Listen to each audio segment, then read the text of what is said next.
Graça, paz e alegria.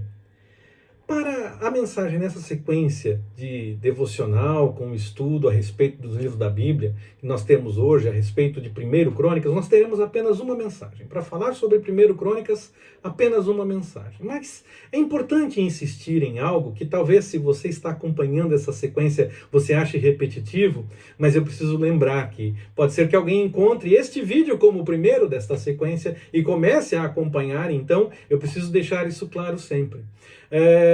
Quando falarmos também de 2 Crônicas, algumas coisas que falarmos na mensagem a respeito de 2 Crônicas também servirão para 1 Crônicas, como coisas que falarmos na mensagem a respeito de 1 Crônicas servirão para 2 Crônicas também. Isso acontece porque originalmente os livros eram um só. Então, informações mais de estudo realmente, de forma geral a respeito dos dois livros, são as mesmas informações. Então, nós usamos essas mesmas informações para as duas mensagens, tanto para 1 Crônicas como para 2 Crônicas, que também teremos uma mensagem só. Mas no fim, quando falamos desses livros, nós fazemos, na verdade, duas mensagens sobre os dois livros. Em uma parte da mensagem nós falamos especificamente a respeito do livro que está separado na nossa Bíblia, é claro, mas principalmente na parte inicial da mensagem nós falamos mais a respeito dos dois livros como um todo e informações que podem servir para os dois livros. Originalmente, quando era um livro só, Crônicas recebia o nome de Acontecimento dos Dias. Acontecimentos, na verdade. Acontecimentos, no plural, dos dias. Os livros, eles claramente possuem um viés focado no templo, nas atividades dos sacerdotes, nas atividades dos levitas, apesar de contar a história dos reis. Ele conta que as histórias aconteceram durante o período dos reis e conta as histórias que os reis, de coisas que os reis viveram, mas sempre acaba apontando, voltando a apontar para o templo, para o sacerdote, para os levitas, o que eles faziam durante o tempo daquele rei em especial, como as coisas andavam, como as coisas aconteciam. Então, nos livros de reis, por exemplo, nós vemos um enfoque maior na história dos reinos realmente, do que acontecia durante o tempo de determinado rei, o que cada rei fez realmente, cada função que o rei desempenhou.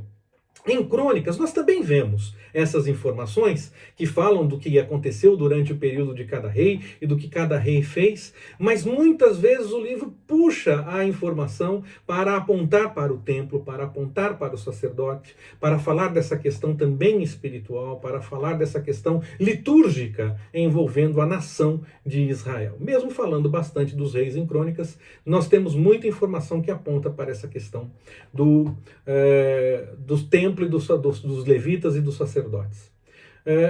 Quando o livro foi dividido, aliás, quando o livro foi traduzido para o grego, na tradução da Septuaginta, a 70, quando ele foi traduzido ali para o grego, o nome do livro mudou de Acontecimentos dos Dias para Coisas que Acontecem.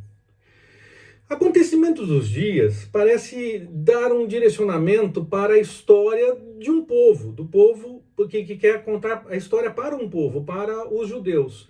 Dizer o que aconteceu naqueles dias dentro daquela história envolvendo aquele povo. Ao pensar em acontecimentos simplesmente dos dias, pensar nesse sentido de acontecimentos, nós pensamos na história do povo, na história daquela nação especificamente. Mas quando pensamos em coisas que acontecem, parece que a ideia é mostrar que vai além de uma explicação apenas para o povo que é alvo daquela história, que viveu teoricamente aquela história, que tem aquela história na sua herança, dentro do seu tempo de vida e essa coisa toda. Então, a ideia original do livro era falar da história para o povo, resgatar para o próprio povo a sua história. Quando acontece a tradução para o grego, agora vai avançar para além de simplesmente quem fala o hebraico, mais gente vai poder ter acesso, inclusive quem não é judeu e que fala o grego. Então, a ideia agora é contar essa história para mais gente, é contar para mais pessoas. E aí, então, A ideia é ampliar o foco do que esse livro tem a trazer. A história é a mesma, não mudou o conteúdo, mas parece que a ideia da mudança do nome seria para alcançar mais pessoas, ampliar o leque de pessoas que poderiam ser alcançadas, já que agora o texto estava em grego e podia alcançar muitas outras pessoas. O nome atual que nós temos, que é Crônicas, ele foi dado por Jerônimo, quando ele fez a tradução da Bíblia para o latim. Então é mais atual, é mais próximo. E remete realmente a essa ideia de crônicas, de histórias e também de ordem cronológica. Possivelmente o livro de Crônicas esteja mais antenado com essa questão da ordem cronológica, ainda que os livros de história dos que nós encontramos na Bíblia não estejam tão preocupados em contar a literalidade da sequência dos eventos. Crônicas parece sim se preocupar um pouco mais com isso, se aproxima mais do que seria tido como a linha cronológica dos eventos. O autor, ou os autores, o compilador, ou os compiladores, pode ter as duas coisas, pode ter alguém que escreveu, ou mais de uma pessoa, e depois outra pessoa ou outras pessoas se uniram para ajustar melhor o texto. Então, tudo isso parece que essas pessoas que estariam envolvidas na confecção do livro, elas mostram, pelo que nós notamos, uma preocupação em apontar muito dos aspectos religiosos da nação, bem como a estrutura do templo em Jerusalém. Era uma forma de resgatar a história do povo e também apontar para a questão da espiritualidade.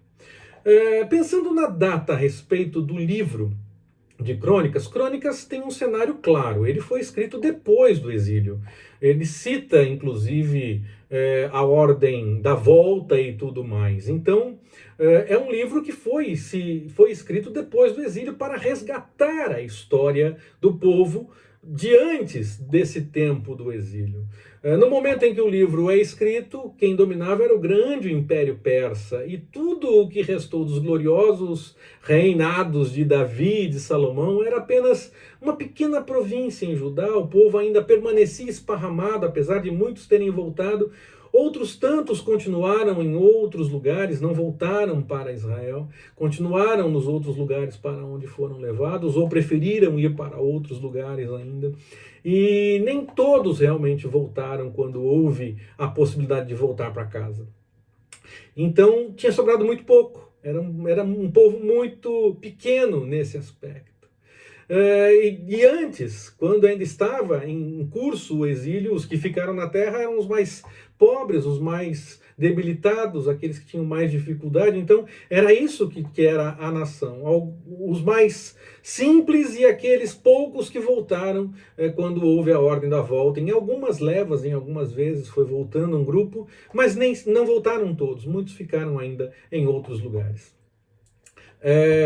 Apesar do povo ter recebido a orientação e a liberdade para voltar para casa, a situação era muito diferente do tempo de Davi e de Salomão. Eles tinham a orientação de reconstruir o templo, mas nós sabemos que houve uma demora também nesse aspecto. A cidade mesmo passou por algumas dificuldades durante o tempo de reconstrução. Não havia o mesmo ímpeto inicial e daquele tempo dos reinos de Davi e de Salomão.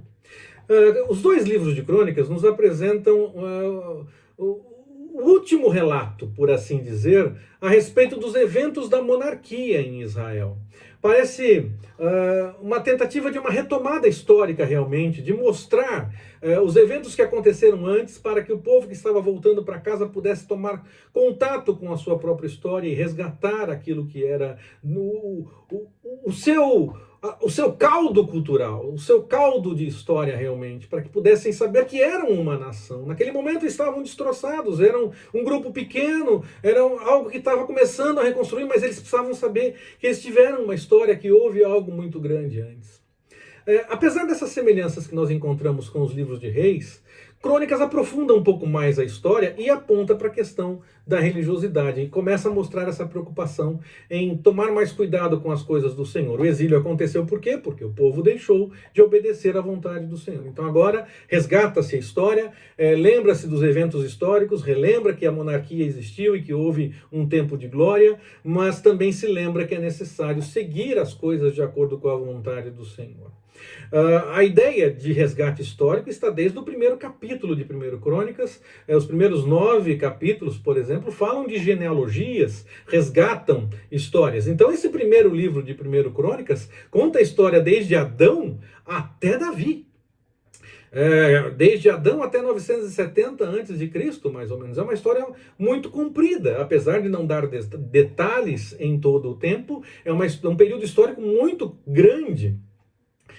Se nós tirarmos esses 9 primeiros capítulos, nós temos histórias que remetem ao mesmo tempo do final de 1 Samuel, todo o livro de 2 Samuel e 1 e 2 Reis. Mas era importante resgatar toda essa história, lembrar que havia muito mais ainda antes, até mesmo da questão dos reinos, e que havia uma história, que eles não caíram de paraquedas ali, que havia algo por trás de tudo o que eles viveram e que era necessário que eles soubessem dessas coisas para retomar a própria caminhada. Isso mostra que Crônicas quer nos dizer que nós precisamos resgatar a história, precisamos conhecer a história, saber que houve um começo. E quando há essa preocupação com a genealogia, desde Adão, o texto quer nos mostrar exatamente isso, que é importante conhecer a história, saber das coisas que aconteceram. Eu vou citar um exemplo. Muita gente acha que o processo de independência do Brasil não teve batalha, não teve luta. O povo não passou por guerras, não teve nenhum tipo de luta. Foi apenas um acordo entre pai e filho, Dom Pedro e Dom João, e tudo se acertou e estava tudo em ordem para a independência. Mas isso não é verdade.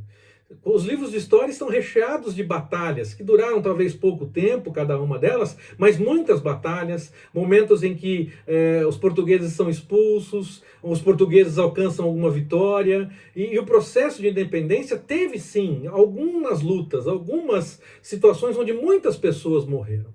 Então houve sim isso. E muitas vezes as pessoas acham que não. Aí depois, claro, teve aquele acordo de pai e filho, Dom Pedro e Dom João, e eles fizeram um acordo e tudo mais.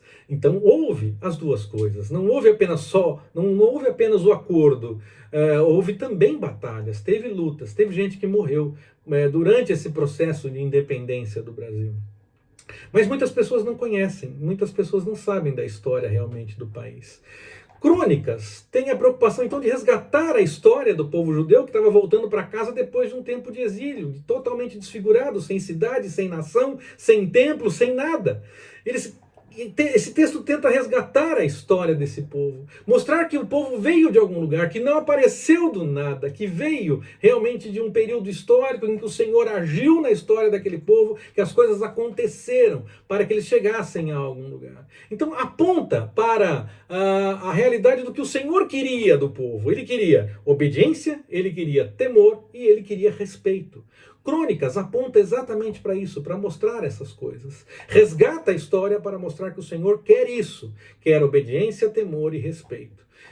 Para tomar cuidado para viver então as coisas da espiritualidade de acordo com a vontade do Senhor, tendo isso em vista. Nós precisamos conhecer a história do povo de Deus. Crônicas é esse resgate também da história. Então nós precisamos conhecer essa história para que possamos notar o agir do Senhor no correr da história, nas coisas que aconteciam em cada momento e sabermos que podemos confiar, porque se Ele já agiu no passado, Ele vai continuar agindo nos nossos dias. Que o Senhor nos abençoe.